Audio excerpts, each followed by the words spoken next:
previous lecture, I had told you three things. The first one is what is the classical Marxism, and while discussing what is classical Marxism, I had told you about the conflict between idealism and materialism.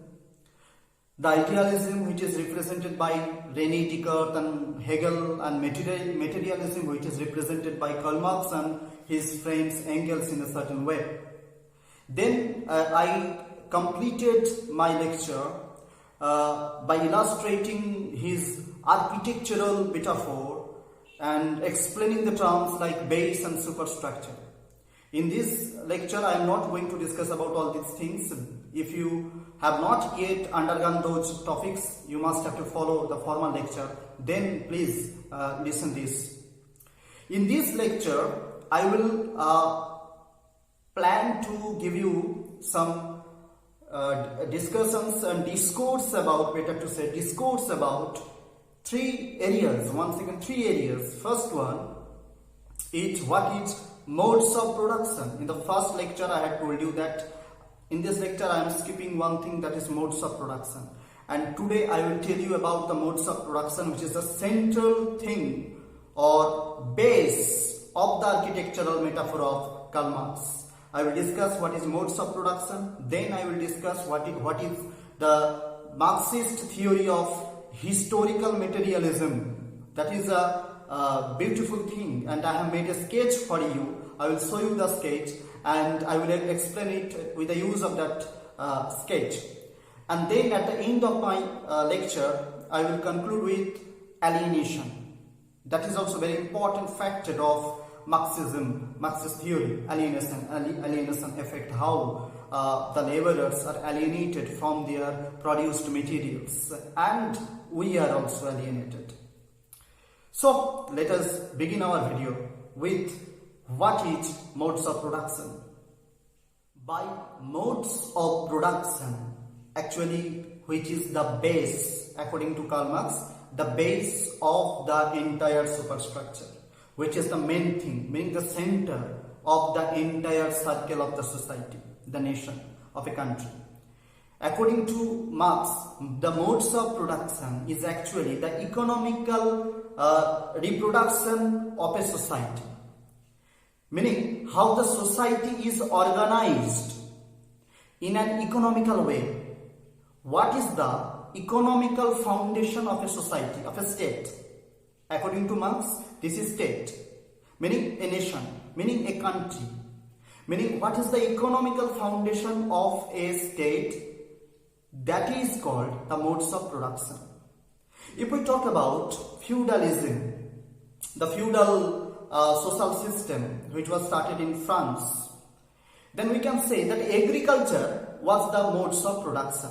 That was the modes of production where agriculture was at the center. That was the feudal mode of production, right?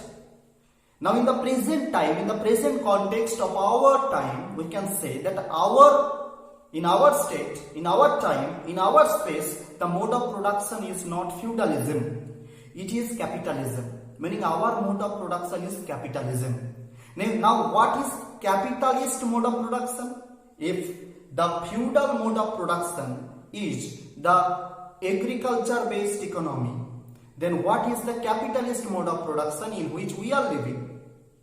Capitalist mode of production is the industry based, or better to say, it is very much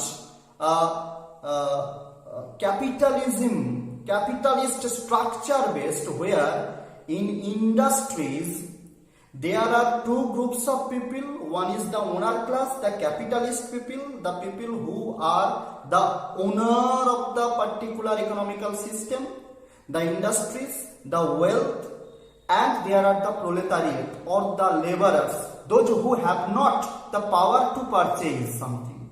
So the owner class of the industries are purchasing their labors to uphold the entire mode of production, the entire economical system.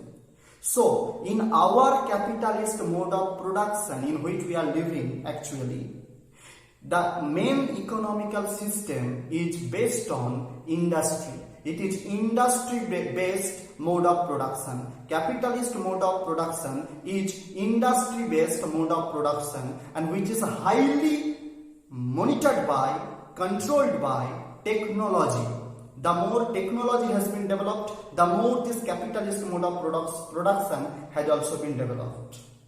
Now, this mode of production has a very close connection with historical materialism, and it has a very close connection with class struggle.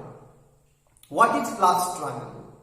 Very simply, class struggle is the struggle between two classes. In capitalism, in Marxist theory, in capitalism, in the capitalist mode of production, this class struggle is between the haves and the haves not, the bourgeois and the proletariat, the capitalist and the laborers. Actually, the capitalist or the bourgeois or the haves are continuously exploiting the laborers, continuously exploiting the haves not the proletariat. So as a result, they are trying to be out of that exploitation. The struggle continues. Marx said this class struggle will continue for a long time. It will continue so long until in the society socialism or communism has been established. Meaning in the society there will be an equal distribution of wealth. The owner class and the labor class, there will be no class division, and everyone will be equal. This is the class struggle and the result of the class struggle. At the end of the section, at the end of this class struggle in the society, classless society will be established. A classless society will be established. Not only that, but also a communism will be established, socialism will be established. Now, if we want to have a clear understanding of class struggle and modes of production, the relationship between modes of production, which is highly controlled by, helped by, accompanied by technology, development of technology, and the relationship between these modes of production with class struggle. If we want to know the relationship between these two, we have to know what is Karl Marx's theory of historical materialism. And for that, I have prepared a sketch for you. Just look at that sketch. If we want to know very clearly what is historical materialism, we have to know the history of class struggle. And if you want to know the history of class struggle, we have to know the modes of production very clearly, the system of production very clearly. It is very important.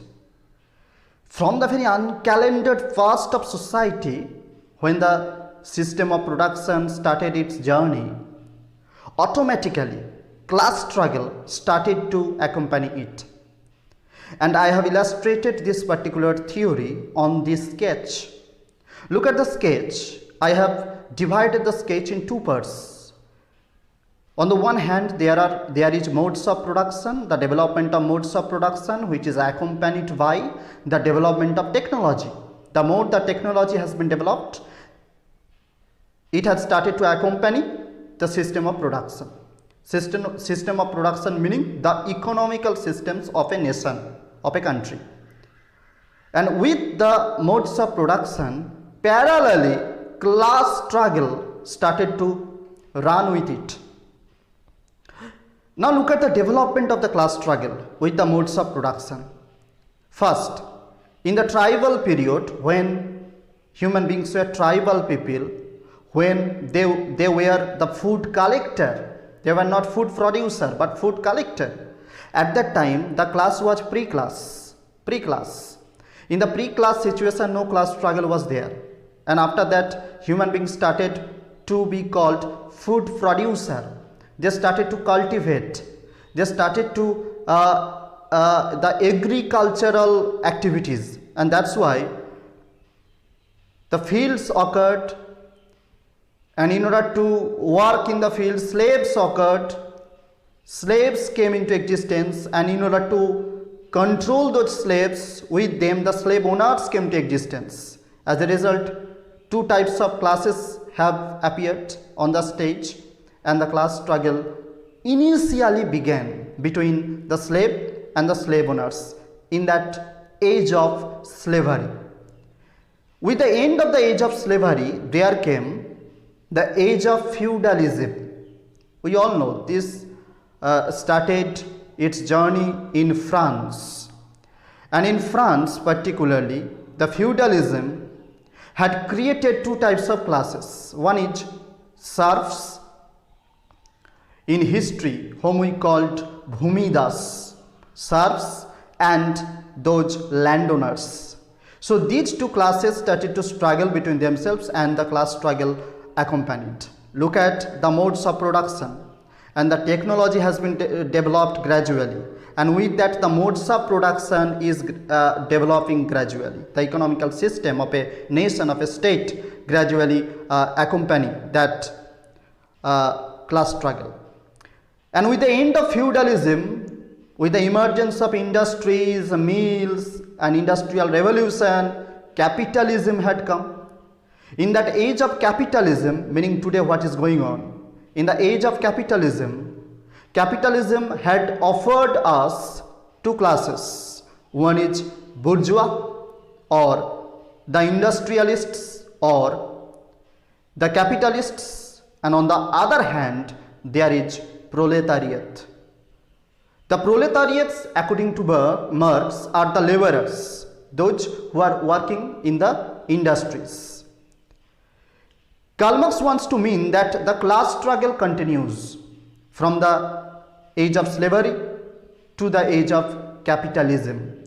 Now, though the mode of capitalism had been changed, now it has become late capitalism or multinational capitalism. In spite of all these things, the class struggle has become very much strong. The class struggle is now between the haves and the haves not, the bourgeois and the proletariat, the industrialists and the laborers. Karl Marx wants to say that this class struggle will continue until there will be an equal distribution of wealth. When there will be the equal distribution of wealth in the society, socialism will be established, communism will be established, and the entire society will be a classless society. So Marxist philosophy, though according to so many critics it is a kind of utopian vision, utopian philosophy, but this is a very progressive philosophy. It is a very optimistic philosophy which talks about the historical materialism, which talks about the class struggle, and which will at last end with obviously communism and socialism. Whether it will come or not, that is a debatable issue according among the all critics and among to the readers, among the scholars. But we have to take it very positively, because class struggle teaches us to fight against injustice, to fight against what is tyranny, to fight against the oppression. Now we have to talk about alienation, as I had promised at the beginning of the video. But this video has become long, that's why I will discuss alienation in my next video. So, okay, thank you very much for listening to this video.